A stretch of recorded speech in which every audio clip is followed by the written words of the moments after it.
Hey everyone, this is Johnny Pinball. I just got back from the Midwest Gaming Classic Friday preview.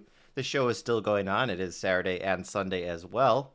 I want to say it was very enjoyable this year. I think Friday is the best day to go if you're only going to do one day. I've gone to Saturday before, very busy on Saturdays. And I've done Sunday before where it feels like some of the things are being taken down early. I just want to give a shout out to Google Maps here. It took me right through Milwaukee to get to this show. It said this was the best route at the time. I was arriving right around 6 p.m. And that is through some of the less desirable neighborhoods in the city. Quite an eye opener for someone like me.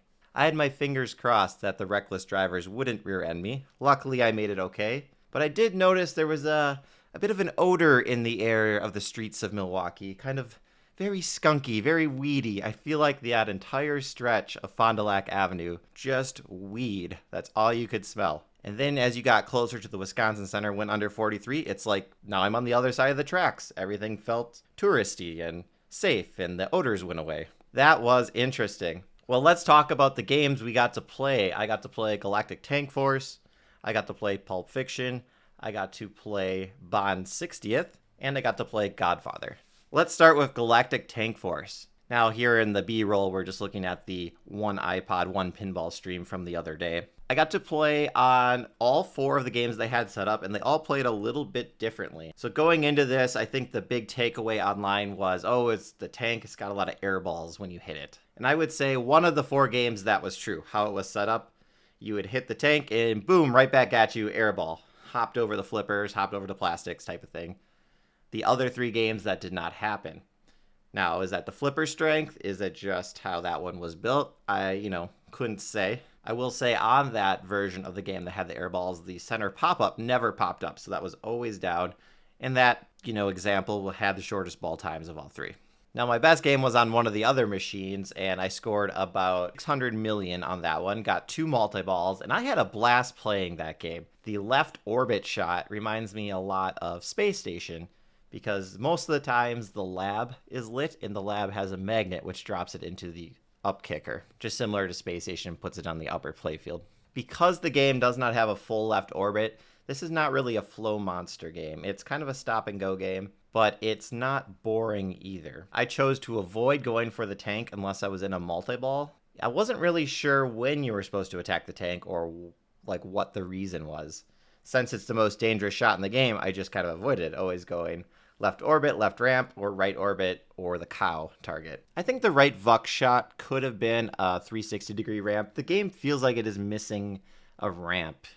It only has the one ramp, and you kind of notice it, because you're used to modern games always having at least 2 shots for a ramp. In that respect, this layout is very System 11-ish. Now, the tank toy, right, we've heard from some online personalities that the 3D printing doesn't look good, same with the little shuttle pod things. The tank looked better in person than my expectations from listening to that. It's actually bigger in person. I thought the red tank looked fine. I don't have any problems with it, and the little Nordman robot pops out of it is pretty cool. Now the shuttle pod things, those could be a little bit better, but honestly, you're not really looking at that when you're playing the game, right? You're looking at the ball path. So if those were just plastics on the soon to be announced Classic Edition, I don't think anyone will care. The novelty of the pop bumpers having stand-up targets that you need to hit next to them was pretty cool. I did enjoy that. I also enjoyed this is a rare thing. I also enjoyed the RGB lights on the pop bumpers, how they kind of spun around and changed colors.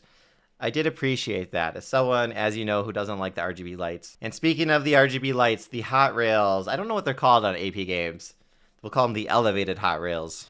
Yeah, they're just a bit much. I don't need them in the game. In fact, again, just plain old white would have been sufficient. But because they were on the game, there wasn't really any dark spots on the playfield, so that was nice. Didn't have to worry about not seeing the ball. It's just when they're changing colors, it washes out Franchi's beautiful artwork, which is stellar on this game. Some would say it's out of this world. Also out of this world was the music. As some people know, it's kind of a dubstep theme that Dennis Nordman insisted on. And then it's combined with some classical movie, theatrical music that we saw in the trailers when you're in modes or the multi-ball. I think the dubstep doesn't really do it for me. I preferred the theatrical style music. So maybe that's something they could work on, whether they decide to make that switchable by the user, kind of how Godzilla added about a year later. You can switch the multi-ball song. The music as is, I would rate just okay, not that cohesive of a package. Speaking of cohesion, the video assets, I don't know. I mean, you've got the live action, which is fine. It actually looks really clear on the screen. That really impressed me at the show. I was looking at American Pinball screen. It's so much clearer, or at least it appeared clearer than like a Stern screen. I don't know what they do differently, if it's like just a different angle or if they use like a glossy LCD. But I did appreciate how clear everything looked on the game. Now you get to these animations that are done in 3D.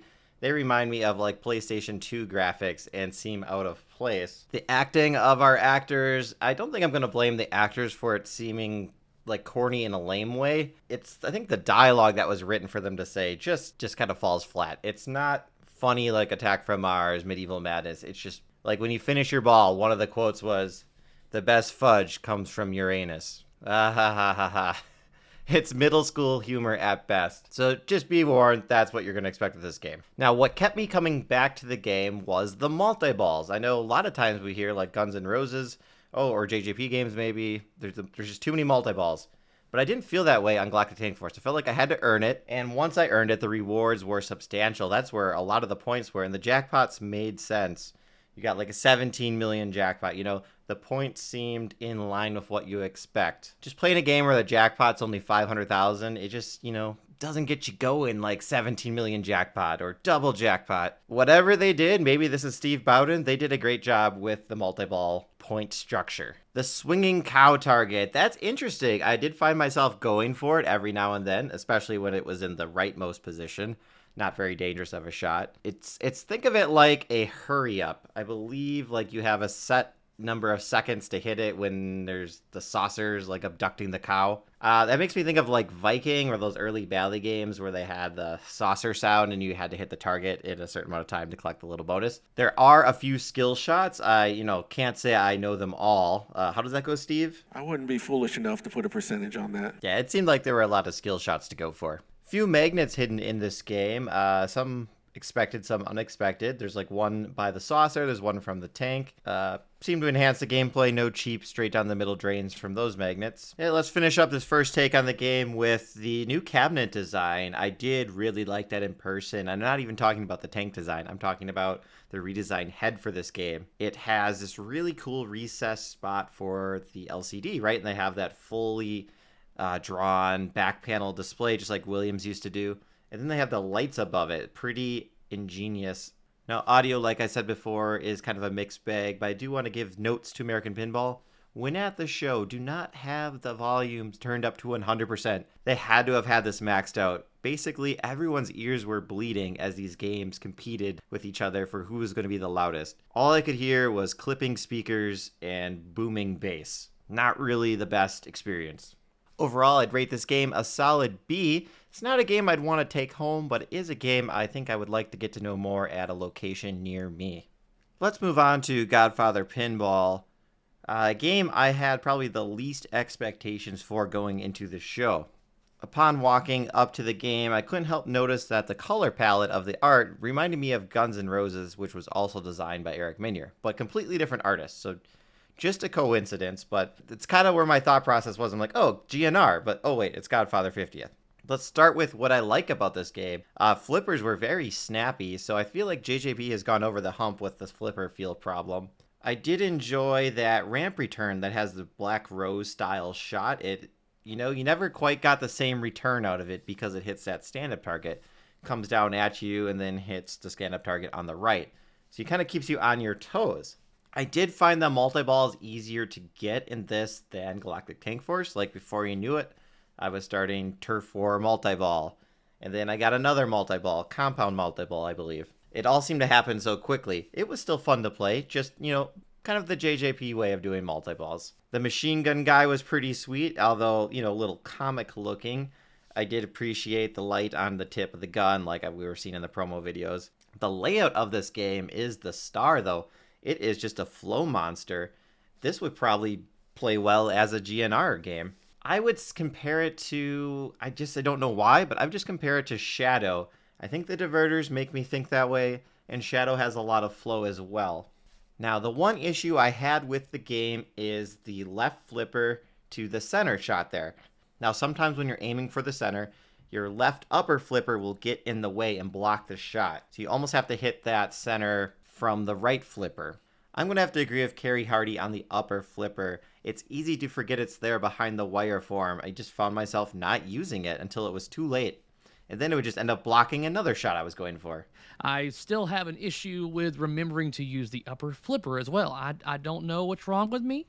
I just can't seem to remember. I can't think of any other games where that's an issue, making this unique to just Godfather 50th. Overall, Godfather shoots better than Galactic Tank Force, but something just wasn't there to draw me in.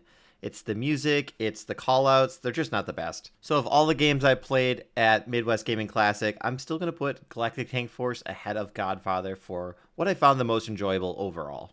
If you order this game, I don't think you'll be disappointed. It does shoot really well. Before we move on to the next game, a big shout out and thank you to Carl D'Angelo's IE Pinball for streaming The Godfather. Pulp Fiction. This game I was most excited for going into Midwest Gaming Classic. It's the first game I hopped on when I got in the doors. So I walked up to the game, pushed the start button, and as I was about to plunge the ball, I was just overlooking the playfield and thought, it looks pretty wide open. There's nothing too far forward for to be a dangerous shot for the flippers. Went ahead, plunged the ball. Don't think I got the saucer skill shot on my first plunge. And then started playing the game. First ball went, moderately quick. I only scored about 200,000 points. I collected maybe one character. And I was like, okay, ball 2, let's make it better. Moving on to ball 2, that's when I started getting my rhythm, started figuring out the shots. I started locking my balls in ball 2, and eventually led to me getting Briefcase Boogie. Now that multi-ball is probably the best one in the game. That briefcase mech looks really cool, how it spins around and it has the gold light shining on it. It's a really pleasant visual that's not on a screen. It's in your, it's in real life. I was also able to start the Pawn Shop Panic multi-ball. I was able to start the Pawn Shop multi-ball a couple times during the game. It's the same mechanism as the Indiana Jones multi-ball lock, just in reverse. So I did find that a little hard to adjust to right away, but eventually it started to make sense on how to find that on your flipper. By ball 3, I was able to start Clock Chaos. That was when you collect all the characters. And by this point, the points were starting to add up in the game. And I was starting to feel guilty about playing so long. I was at least 10 minutes into the game thinking, is my game ever going to end? So the shot that did me in was that stupid magnet in the right side of the playfield. Well, it's not stupid. It's still fun. When you hit that shot, it holds it and then it fires it randomly, kind of like Sparky would in Metallica. So in my case, it shot it straight down the middle. It hit the metal, then rolled up the outlane, and then rolled back down to the trough. Well, in that time, the ball save that you get with that turned off, and I lost my ball, just like you would see on a Data East game. And I was like, I didn't want to end it that way, but I had been playing for so long, it was kind of a relief. So I ended up scoring just south of 2 million points. And when I looked up, it turns out I was playing the LE version of the game. I didn't know the playfield's the same, and I'm not looking at the screen or the scores. Well, there is no screen to look at. And then I noticed it had the topper on top. So that's how much the topper really matters when you play the game. For all you who missed out on the topper, it's no big deal. You don't even look at it. So without any visuals to talk about, let's talk about the audio package. It does have the 5 licensed songs, and I kind of wish they did a rendition in like a MIDI or like the Yamaha chip that used to be on like the System 11 games. It just felt out of place having crystal clear CD quality music on this game. Now the callouts, I do appreciate that they're not muffled and they sound like actual movie callouts. So I do appreciate the modern update on that. Just the audio, I'd like to have the option to play it in a, downgraded form. The spinner sound was period correct. All the kind of all the other sound effects felt very period appropriate, so I don't have any problems with that. They did dabble a little bit too much into the RGB lighting. Modern people just can't resist. So when you lock a ball for the pawn shop, the whole playfield goes green, like conditioned green in Space Station. But this isn't Space Station, this is Pulp Fiction. I don't think the playfield needs to go green when you lock a ball. That's just me, just some old timer here who likes the color white for GI. So where would Johnny Pinball put this in the rankings so far? I would put it below Galactic Tank Force and above Godfather Pinball. So sitting in at number 2 is Pulp Fiction. Now I'm most excited to talk about the next game here. Bond 60th. Now this game surprised me. I was not expecting much from it because, it's a $20,000 cash grab from Stern. I can't possibly like that based on principles. But then I walked up to the game, pressed start, scanned my phone for Insider Connect, And, I just did a quick overview of the playfield thinking, you know what, the art by Photoshop, it's not that bad in person. Then I looked up where the LCB should be, where I had previously said, they're being cheap for just throwing it there. It actually looks fine.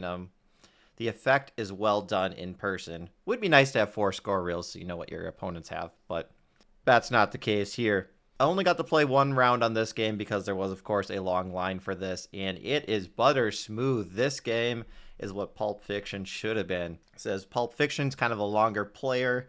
This one played fast and furious. I really loved shooting those drop targets, and that little orbit on the left is so fun with the spinner and everything. Couldn't get enough of this game. And then the center odd job hat, Slash's hat, that was fun to hit too. Nothing about this game was offensive. It was all just pure pinball fun, and I don't understand why Stern only did this for the 60th. Maybe it's in their contract. I really hope, though, that they can release this as something else at like a normal, we'll say Beatles pricing. Not that Beatles was a pro pricing, but the premium pricing. This would sell like hotcakes. This would blow by the TNA sales, and this might even sell more than the Beatles did. It's that fun to shoot. Oh, and for the record, I chose the 80s sound effects because I think that fits this the best. So I did enjoy the 80s sound effects on the game. The call-out guy, he's okay. He's just generic call-out guy, so nothing to write home about. It would be cool if they actually got like Daniel Craig or like one of the living Bond actors to do call-outs. That would have just put the, chef's kiss on this game, the mwah. I don't have too much else to say about this game except it was really enjoyable to play, and I hope that everyone out there gets a chance to play it, and maybe at a show, maybe large arcades will get it as a showpiece to draw customers in. If you see it, it's definitely worth $1 a play, and it is a little difficult, so you will be spending multiple dollars on it, but hopefully not 20,000 of them. The last game I got to play was Foo Fighters. Going into the Midwest Gaming Classic, I was thinking more highly of Foo Fighters because, Stern is very formulaic, and I assume their game's going to shoot well. It's not every day you get a bad shooting Stern. Usually they're better than they are worse most of the time. So I did get to play this a couple of times, and my initial impressions were I didn't know there could be too much flow. I was playing the pro version of this game, and it just keeps on flowing. Every shot leads to another shot. It's really cool how it does that, but it's almost a little too much. I'm just going to say it right now. There's too much flow. I never thought I'd say that. It's quite the opposite of Galactic Tank Force. I feel like Godzilla is the perfect amount of flow, where this just goes above and beyond Godzilla. So the Pro doesn't have the dead post, so I didn't get to see that in action, but it does have that little kicking target. And on the one I was playing, the kicking target got it up the ramp every time, so it's like it made a free shot for me. Although making it a little easier than the Godzilla Magna Grab would, where you actually have to shoot the ball to the destruction jackpot. Sorry, I'm making similarities here to Godzilla because I feel like Jack Danger was influenced by Keith Elwin more so than maybe like a John Borg design. So the theme on this one for me isn't like one that's really reeling me in. It's good music, but it's just nothing that gets the people going. That might be part of the reason why I'm just not so into this one. I also didn't really care for the call-out guy, the kind of the stoner van dude voice. Wasn't really working for me. Otherwise, like layout-wise, like I said, it has great flow. If you're into flow, you're going to like this game. For me, it's not one I'm going to want to pick up, but of course I'll play it on location. Where does this end up in my list? Well, I have to put it above Pulp Fiction and Godfather. So that means I'm going to have it sit in 3rd spot. So first spot would be James Bond 60th. Second spot, still Galactic Tank Force. Then Foo Fighters. Then let's finally make a decision. Let's do Pulp Fiction and then finally Godfather for my top 5. Of course, these are initial impressions. I haven't played these 100 times. Your results will vary. But I hope this gives you some insights on these new games, on what to expect when you walk up and put your dollar in. This is going long, so I'm going to let you guys go. Until next time, this has been Johnny Pinball. Peace out.